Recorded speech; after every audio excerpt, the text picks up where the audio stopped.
something to fall for any love. One, never let a nigga fuck you over more than once. Two, anybody owe you bread, do not accept the crumbs. Three, remember you can never tell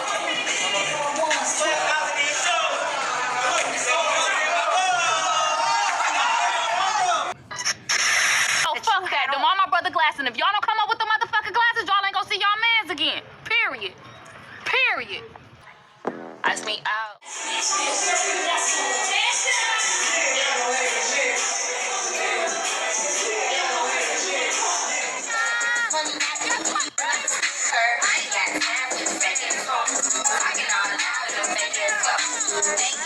It's not about the money, and you know that. I love y'all over here at Bossy. Okay, but do you maybe love us enough to join our Bossy Festival? That gon' happen. I'm not doing it. I have to work on my album. Sorry. Get over it. wake up in the morning, give me head, nigga. Treat me like a queen, breakfast in the bed, nigga. Yeah, if you scared, call the rev, nigga. Thick bitch, so you better come prepared, nigga.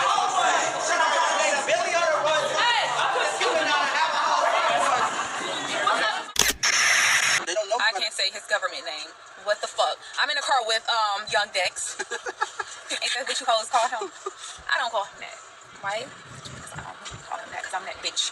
I'm not none of you random bitches, and I do this shit. Yes, that's why I'm on his phone making a key, and he's gonna tell you you love me. Key! Tell me you love me.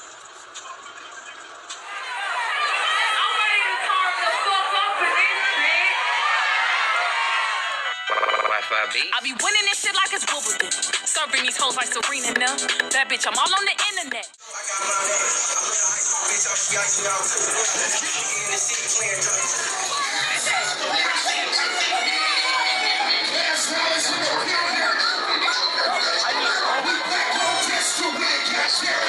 What's your name? Swag. Swag? Yeah. What's up, Swag? You know what the fuck it is? BVS. I got just $100 in my hand. I don't know what I'm gonna do with it. I might throw it out here. Fuck it. I bet you won't. Fuck out here.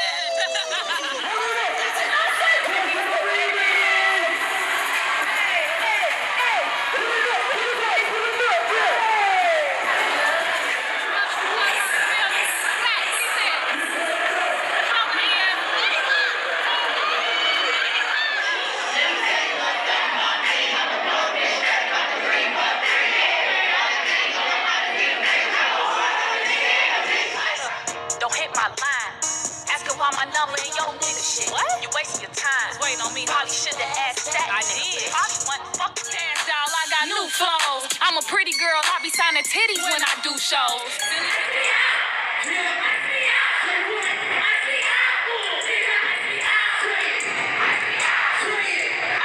Hey, get over here, grab a chair. You now watching Midwest Steppers. And we got another one. You know I couldn't go too far without giving some props to the females, you know what I'm saying? Because this ain't no sausage party at all. And Detroit females carry a different type of persona altogether.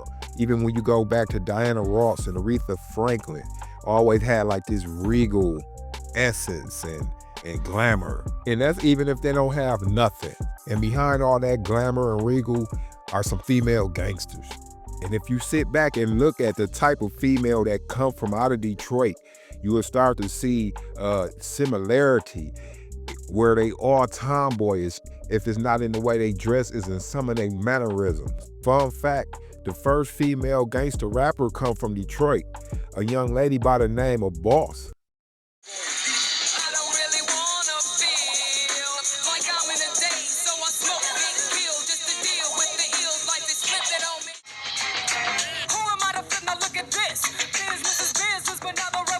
Now, when you look at Boss, tell me you don't see some Aaliyah inside of her, which is from Detroit.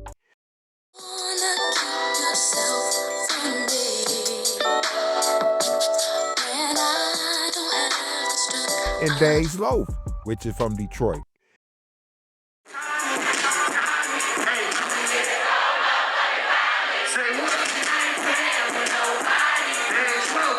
So, Kash Doll, who this video is about, is no exception. It's just that Detroit deadly diva energy. Now, Kash Doll, the biggest female artist from Detroit and possibly the whole Midwest. But to take it back like we do, Kash Doll, born Arkisha Knight, was brought up on Detroit's Westside on 9000 Dexter, on the corner of Joy Road, to be exact. It's my hood, nigga. Look, this the house I used to stay in right here. This 9,000 Dexter. It's like, this a two-family flat. It was 6 of us. You know what I'm saying? Hip roll contest, fighting contest on the corner. Kash Doll is the eldest of 6. Her mother had 5 kids by the time she was 21. Kash Doll's father died when she was just 1 year old. But she did have a stepfather who treated her as his own. Kash Doll learned that her stepfather wasn't her father around, I'd say like 12 years old. That did have an effect on her. It was like, dang, you know, that messed a girl up. I shifted, like just knowing that. And then by the time I got into high school, I was fighting all the time. Now, Kash Doll being the oldest of 6, you know, that made her an honorary mother, you know what I mean? Because the eldest usually end up raising the younger siblings and while the mother work all day. You know how that go if you from the hood. And I guess that's where Kash Doll get that young T energy, that young auntie energy. Now, Kash Doll's stepfather sold drugs out of the house, so Kash Doll was no stranger to hustling, seeing the underworld, knowing all the crackheads, all the hustlers, all the things that become familiar to you when you live in a drug house. Kash Doll went to Winter Halter Middle School, where she became very popular and also was the starting point guard on the basketball team at a point. You playing any sports? Yeah, I played basketball, starting point guard. Okay, let them know. What's school? Winter. See, Kash Doll was a tomboy. Kash Doll embodies the persona of an East Michigan woman. You know, everybody has a Kash Doll around them, whether it's a girlfriend, a mother, a sister, or auntie. East Michigan women got this nigga energy that comes from being gamed up by their brothers, friends, uncles, and fathers, and being tomboyish. For instance, I told my sister everything. I showed her everything about niggas so she wouldn't get hurt by being naive. I taught her how to fight. We played basketball together. That made her a little tomboyish. But tomboys be the realest chicks in my opinion. They understand things on another level a girly girl would never. Tomboys usually don't have all them bodies because they see things more through a man's vision. You know what I'm saying? They know how to hustle. They know how to be around men without being irritating. And they know how to demand their respect from men also more than other females. And that helped Kash Doll to shine in the male-centric way of life that she chose to live. As a young girl, Kash Doll would fight a lot. She was rumored to have like little fight clubs at her house, little dance clubs, dance meetups, you know. Back in the day, the girls used to get in a little group and do their dance routines and talent shows. And she would be rumored to have like trophies and stuff like that from winning dance shows and talent shows. So she was real popular. But to make a long story short, Kash Doll ran the streets like a little nigga before she blossomed into her womanhood. Kash Doll would then get regular jobs early on, you know what I'm saying? Cause she liked having money and staying fresh. She worked at Little Caesars as a babysitter, as a janitor at Ford Field. She worked at Better Made Chip Factory, and most notably, she worked at Best Buy, where she would allow some of the young men she knew from around the way to come and swipe merchandise for a profit. I used to let my homeboys come up in there and swipe titties. I ain't gonna lie. So, I ain't gonna lie. But that all come to an end when they found out what she was doing, and she was sort of like forced to quit, so she couldn't get unemployment. No sooner than that, Kash Doll burned down her spot while cooking noodles. Now, how you catch a pot of water on fire is beyond me, but yeah, losing everything and having to move back with her mother. And if you ever had to go back home after being out on your own, you know how that changes you. You be in a rush to get back out that motherfucker. You get to thinking like, what can I do and what can I do better to never have to go through this again? You know, it's real embarrassing. So as she looked around at what was going on, all the girls she used to cheerlead with was now dancing in the strip club now, which is mostly what all the cheerleaders end up doing from the school. You end up catching them later on in life at the strip club. But they were getting money. They had condos, they had cars, and they had these little pretty dogs and all that type of stuff. Kash Doll wanted that. And that's what led her up to stripping. Now you gotta think, Kash Doll was lit in her younger years. You know, dudes love them chicks, you know what I'm saying? They don't be hoes, and every nigga ain't had sex with them. The ones that was tomboys that you think you can get together with and hustle with. She bad, she got a body, she ain't like the rest of these other females out here. You know what I'm saying? You really caught her, you know what I'm saying, dressing with her butt out because she was a tomboy and all that type of stuff. It's almost like having a virgin.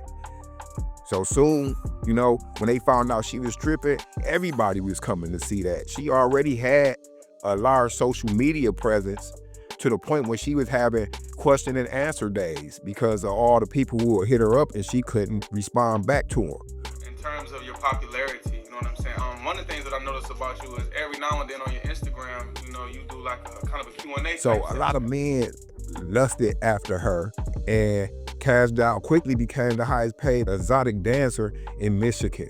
Kash didn't really like stripping, especially on the floor, you know what I'm saying, with the peons. She started doing like on the stage only. You know what I'm saying? Soon after that, she started hosting the parties. But you could probably guess that the girl didn't, you know, you could probably guess that it didn't sit well with the rest of the girls. Kash would get snuck in the dressing room and they'll record it.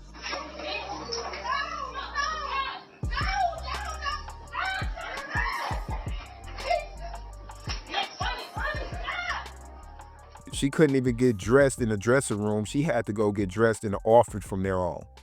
Kash Doll knew that stripping wouldn't last for long, and that's why she was trying to host. But Kash Doll had a boyfriend at the time who used to drop her off and pick her up at work. His name was Dex Osama.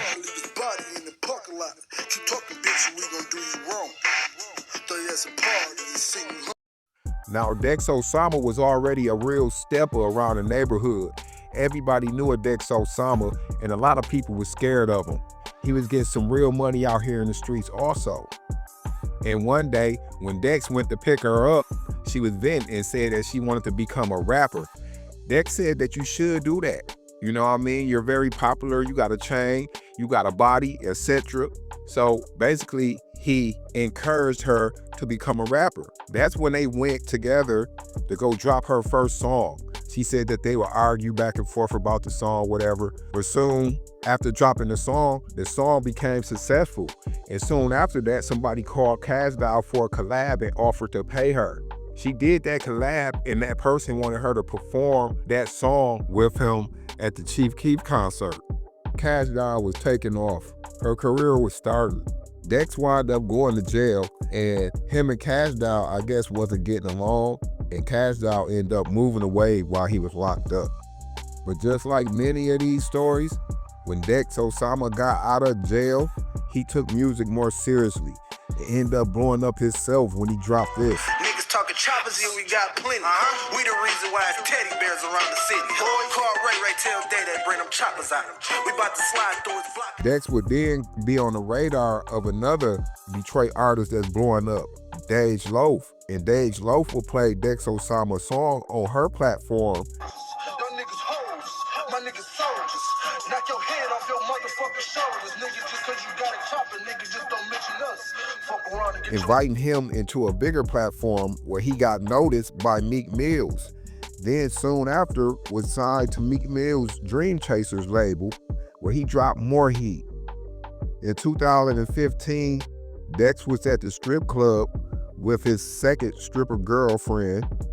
It seemed like he liked strippers or something, you know what I'm saying? He had something for the strippers. And, you know, he had a stripper girlfriend, and rumored that he got mad that the stripper girlfriend wanted to dance with somebody that they both knew. He poured champagne on her.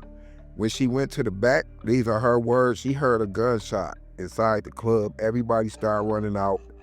You got video footage of Dex shooting his gun into the air and then getting into it with somebody outside the club where that man shot Dex in the chest. He ran off, it was more shots that went off, and 2 people were charged with that murder, but was not found guilty, but had to do some time for having the guns. At least one of them didn't supposed to have guns. So now you got another person career cut short. And what I find most interesting is this song, Death on Me. Dex's mother would tell a story about Dex having a dream where he couldn't breathe and the Reaper was over him. I'm not really crying, but I hear the panic in his voice. He was saying, you know, Mama, this man, I couldn't breathe. He was standing over me. And I listened to him, and then I said, son, you got death on you. And his last words was, and I don't want to die. But it was too late. Rest in peace, Dex Osama. But by that time, Kash Doll had dropped one of her biggest breakthrough hits, a remix to Tinashe 21. Around this time, she was dealing with BMB Records with Brian Brown, aka Peanut.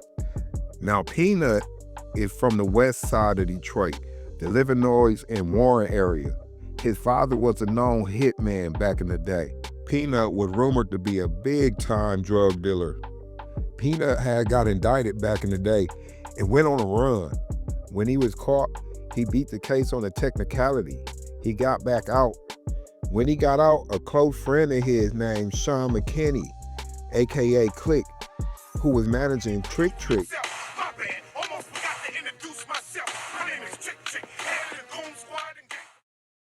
back in the day, had passed. Out of respect for Click and Trick, Peanut started for Show Records and took Trick on his first international tour. Down in California, he met a guy named David Rossessi, who worked for Interscope. Through Dave, Peanut met Sean Bolden, and they clicked up tough. Sean Bolden left Interscope and started to come work with Peanut. On this same tour is where the whole Trick and Trick Daddy beef started too, because they was trying to say that Trick couldn't use their name when they was down in Florida and trying to buff up. So they booked Trick Daddy for a show down in Detroit, and the rest is history. Peanut Pass caught up with him when two guys who were already incarcerated testified against him, got him about 9 years behind that situation. Trick went on to be whatever he was. You know, he very big in Detroit. When Peanut got out, he rebranded his record label to BMB record label, which meant breaking major barriers, but really Brian Maurice Brown, which is his name. With his first artist being, I think, Charlie Baltimore, you know, who used to be with Def Jam and Murder Inc., all them. Peanut also had Ayo and Teo, you know, the rolly with a battery, whatever they be saying. I just wanna rolly with a dapper ranch. I already got some designer to hold on my... And then, you know, he helped Icewear Vezo get out of his contract. Icewear was supposed to sign to him, but he got out and started his own stuff and never paid him back. And he also had cash paid. But he was also dealing with Kash Doll. It was rumors that Kash Doll signed to him for a boob job because he paid for a boob job. But that's just a rumor. I'm sure that's not true. But what is true is Peanut says that Kash Doll's boyfriend Forrest manipulated her into telling on him. The rumor has it, or not necessarily rumor, but allegedly Kash Doll gave a statement. It was a 50-page, federal court document. Yeah. Can you elaborate on that? Yeah, again, I want y'all to understand. The girl was young. She was manipulated, you know what I'm saying, and all that. I'm not holding her accountable, and I want y'all to hold her accountable. There was a 50-page document in Peanut's paperwork with Kash Doll telling on him. Also, Charlie Baltimore hopped on that bandwagon also. They said that Peanut had guns and drugs at all his residences. The police raided his residence and took jewelry, they took cars, and even $6 million. Even though Peanut isn't in jail and his stuff is still in lingo, what's prominent to this story is, Kash Doll told on him. He say he hold no bad resentment towards Kash Doll. She was manipulated and young, but what's young to him is not really young. I mean, she was still like 20-something. And then, why did everybody want to get away? Why did Charlie Baltimore, Kash Doll, and Forrest want to get away? Maybe he was trying to Suge Knight. He is also cool with Suge Knight and say he got the rights to Suge Knight's story. So they probably was trying to get him up out the way. His father was a hitman. He one of the biggest kingpins. They took $6 million.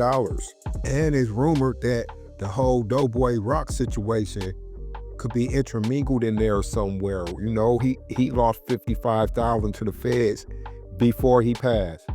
But you know, I'm gonna leave that there. So Peanut is still free, and you know, wishes Kash Doll the best of luck.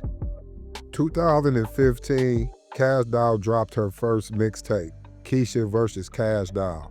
Next year, Drake invited her on a Summer Jam 16 Detroit tour at the Joe Louis Arena to open up for him. That was a big break for Kash Doll. Around this time, you just started seeing dolls popping up everywhere. Cuban doll, Asian doll, Blasian doll, Dream doll, and etc. There's so many dolls, with her most notable conflict being with Asian doll. You did not start this doll shit. You at least look like a doll. Your face long, saggy, and look old. You don't even look like no motherfucking doll. Like, what we talking about? You been doing grimy shit. You was f***ing on that little boy who was the son of the manager that you snitched on because your nigga found out and your nigga made you snitch on him. And you told on that man and got all his money, took $6 million took, and he got sent to jail. King Von girlfriend. You know Kash Doll wasn't finna be having all that. 2018, she signed with Republic Records and launched her debut single, Ice Me Out, with her first studio album being soon after that, 2019, called Stat. You know, she did some numbers. 2020, Kash premiered her acting debut on the TV show Empire. Then 2001, she popped up in BMF. You know, everybody watched that episode. Them boobs out. You know, 50 Cent a genius. Around that time is when Kash Doll met Tracy T, an up-and-coming rapper from Atlanta, who had close ties with MMG and Rick Ross. Him and Kash Doll had 2 kids. The MMG situation with Rick Ross didn't work out well with Tracy T.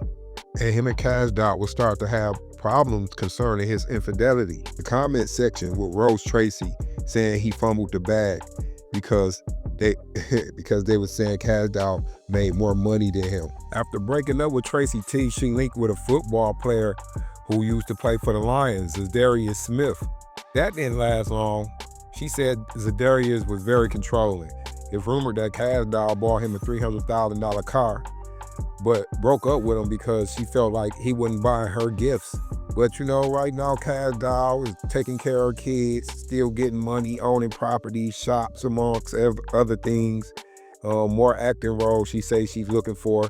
So she's financially stable. But relationship-wise, do you think she'll ever find someone? Because you know, when females get to a certain point when they making that type of money, it's going to take a hell of a dude, it seemed like a billionaire, to come through and get her the stuff that she need. You know, she want all this materialistic stuff that she been able to provide for herself since a very young age. And gonna take a hell of a guy, you know what I'm saying? And then that type of guy, is he gonna want, you know, the type of stuff that come with dealing with a Detroit female? You know what I'm saying? I don't know. But yeah, this was the Kash Doll story right here. Tell me what y'all think. Should I do more about females, other subjects? You know, tap that like, that subscribe button, show support. I'm out of here. Peace. Niggas talking choppers, here we got plenty. We the reason why teddy bears around the city.